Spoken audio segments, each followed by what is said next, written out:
Okay, so let's talk about the soft selection tool here. So to kind of start out with this demo, what I'm going to do is, just trying to think, I'm going to create a sphere. And in order to show this properly, let's smooth this sphere twice. So we just want a lot of geometry in here to show what we're working with here. So right click, go to objects mode, and then I'm just going to scale it up using that center box, dragging left to right, so we can kind of see what we're doing. Oops. And what I'm going to do here is I kind of want to use two sides of the sphere differently. So you don't need to do this, but just for my demo, I'm going to flatten out one side. So I'm going to go to the front view and the orthographic view, and you can do that by pressing spacebar or pressing this 4-button view, and then hovering your mouse over, and then pressing spacebar on the orthographic view you want to be on. And so from here, I'm going to right click and go to vertex, and then drag from the top left, go all the way down, somewhere around here. What I'm going to do is I'm just going to flatten this out. So I'm going to press scale, which is R, then this vertical square, I'm just going to pull it in until it locks into place right there. And then press W for move. Then I'm just going to use that vertical arrow to bring it into place there. So now I just kind of have this dome shape, which is just going to help me on this demo here, to have kind of a rounded shape and a dome shape here. So the soft selection tool, what is it? So normally with selections here, we have these different modes we can be in. We can be in objects mode, where when we use the move tool, it selects the whole thing all at once. We can do the vertex mode, which is one point at a time. And again, if we just move one little point at a time here. Then we have edges, which are two vertexes, right, connected to create a line. That again, or just when we move it or scale it or rotate it, we're just always doing one thing at a time here. And even with the edge, you can see here that you can rotate it, move it, and scale it to kind of manipulate these different ways. And then finally, there's faces. So you can move it, you can scale it, and you can rotate it. So the soft selection tool works the exact same way with all those. It's just with the soft selection tool, it's going to select out a range of either vertices, edges, or faces to manipulate. So I am going to start out in vertex mode here. And what I'm going to do is to get into soft select. So our select tool is right here. You can see we press Q as the shortcut to get there. But to get to soft select, we'll need to just go all the way over here and double click it. And this window will come up. I'm going to just drag it over to the side and maybe scale it down a little bit. And if you look, you see this second tab right here is the soft selection. So by default, it's disabled. And so we're going to want to enable it. So it's just this little box right here. We're going to check it. And so you see here, so I have one vertex selected. That's all I have selected right now. But you see this kind of range, this gradient color range that's showing up there. So now when I press W and I move it, you see now instead of moving that one point, it moves all these other points along with it. And if you see here that once I move, this box right here changes to the move tool. So you'll just need to kind of keep coming back to here and double clicking to kind of bring it back to the soft selection tool. But you'll see here that there's a few controls, a few sliders here. So the main controls we want to deal with is the fall off radius, the fall off curve, and then the fall off color. So what I'm going to do here is I'm just going to undo a little bit. So the first and the most important one is the fall off radius. So that's just the radius of this area of influence we have here. So with a, and let me just say real quick that if you go into this mode, oops, and you select a vertex and it looks something like this, that just means that your fall off radius is way too big. You know, the radius is the range of influence and it's just going all across the model right now. And so it's just, I mean, that can be cool, but you know, it's affecting the entire model all at once right now. So sometimes you're going to want that, but you know, just take note that if it looks like this, that the range is kind of encompassing the whole model right now. So I'm just going to drag it in, and we'll see here that this is a radius of 6.7 centimeters right there. And if we drag it in more, it'll get smaller and smaller. And so now, with a small radius selected, the area influence is going to be pretty small, and it's just limited to the range that's highlighted in the colors there. Right, so that's just a small fall off radius right there. So I'm going to leave that one and just move on. So now I'm just going to right click, go to vertex. This time I'm just going to go into faces mode just to show that we can do this with vertices or faces. Right? So it works exactly the same way. It's just starting either from a vertex or a face. So first I'm going to change off the fall off radius to be a little bit bigger. And so here we can see this is going to be a much larger zone here. And so we have the fall off radius, which we talked about. And then we have the fall off color and the fall off curve. So the fall off color is pretty, it's a pretty simple concept in a lot of ways. It's just yellow is the area that's closest to the selection, and it's the area that's going to be the most affected by what you do to it. Right, so these ones that are yellow, you can see those squares or those polygons are moving much further than the areas that are red. Right, so they're further away from the point, so the areas that are red are less affected. And then the areas that are black are the least affected before we kind of reach this blue area right here where they're no longer affected anymore.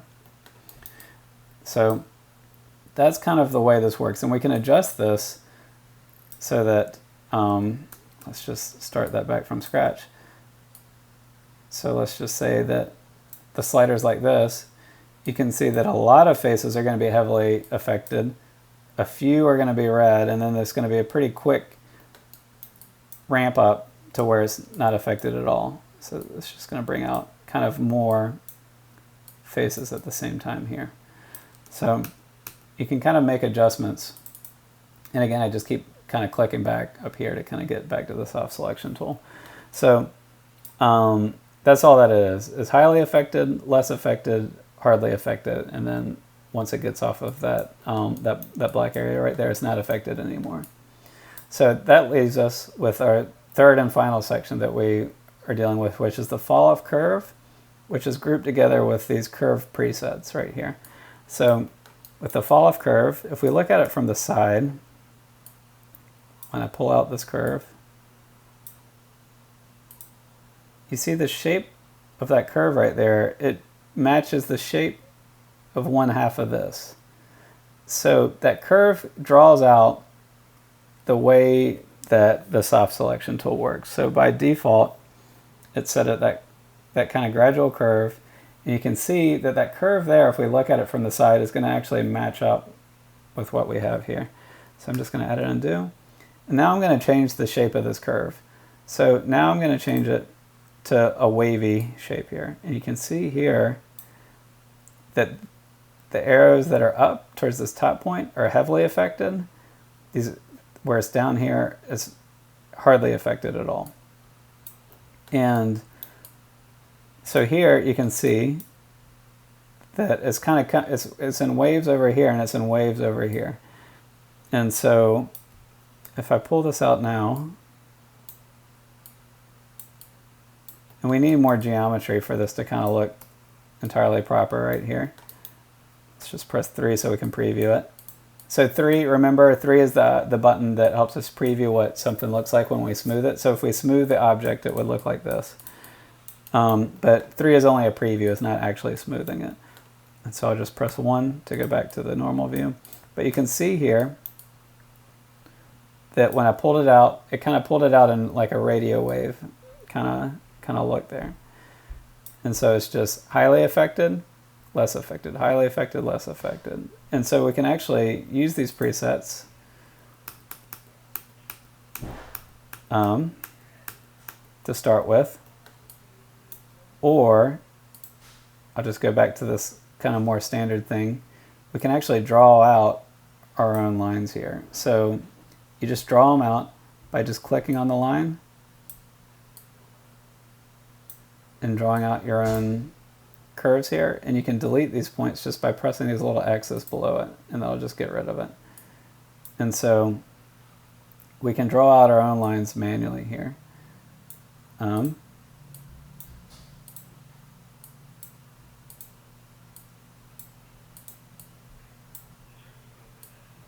just going to draw this out.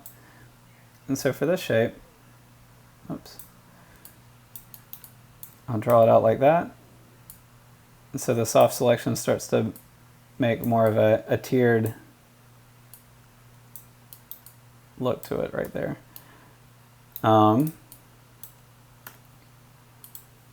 smooth it. So that looks a little funky, but you know, I'm just kind of showing that you can draw this line out to kind of bring it different ways. And so just to kind of show this again on a flat surface, because one area where this kind of becomes useful is, let's just say that we want this to be a water surface right there. And I'm just going to edit undo to kind of back out of that to make that less distracting. So let's just say the top of this is a water surface and we want some ripples to be coming out. So I can right click, go to vertex. I just want to select that most center one right there. And we can see here that this is the edge of the range right there. So if we just do the fall off radius and we drag it out till it comes right up to the edge.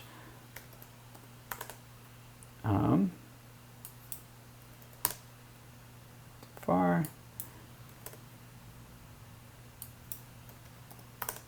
Okay, so 11.5 is okay here. And let's just say I want the ripples to kind of come out to just, it to mostly be flat, but just kind of have a few ripples out on the edge right here. So I can drag this so that you see how I dragged it so more and more faces within the range are yellow. And just by dragging that. And now I'm just going to change the shape of this curve a little bit. So I just chose, you can choose any of these presets to kind of start off. And here it's just a little bit of experimentation. I'm just going to draw it out. I just want a few ripples here towards the edge. So let's try that. So I made the shape. There's just going to be some back and forth usually when you're trying this out. And so, and remember, I only have one vertex selected this whole time, but it's going to change hundreds of faces right now. So I'll just press W to get into the move tool. And then I'll just push it up a little bit. Doesn't need much. I'll just do a little extra than I normally would just so it becomes clear what happened here. Right click, objects mode. And so now we have some ripples in the mesh right there. So those are a little drastic, but that's because I just kind of moved it up in the shape. So anyway, so we have the fall off radius, the fall off curve, which is kind of the shape of it if you were to look at it from the side. So let me just undo that, and I'm just going to make this very drastic here. Maybe not that drastic. And so if we look at this model from the side, you can see here, I'll go to objects mode, oops, that the shape that's being made here is like this is the center point, and then we're going out to one of the edges, right, of the fall-off radius. So we're starting here, following that curve, and it's making that shape right there. And so that's the fall-off curve, is the shape of it. And the fall-off color is yellow is heavily affected, red moves down to less affected, and the black area is essentially affected by like 5% or something like that before it eventually falls off here. And so one thing to remember when using this tool is I would recommend that once you're done, just remember to turn it off, because unless you're kind of doing one of these specific functions, if soft selection's on, it'll kind of make everyday life in Maya a little more tricky. So it's really good at doing these kinds of things, but you don't want it to stay on by mistake. So just make sure to turn it off when you're done with it. And yeah, it's a very helpful tool. Let's see here, if I turn it back on, it can be helpful, like let's just say that we're modeling a character, and before we kind of go into the sculpting stages, which is something I'll show down the road, you can just kind of, or if you're just modeling something like a piece of fruit, like a green pepper or something like that, it just can be really helpful to kind of move Maya outside of that geometric look and just start to add in some more organic flair into your objects, right? So I could even have, make like a little character out of this.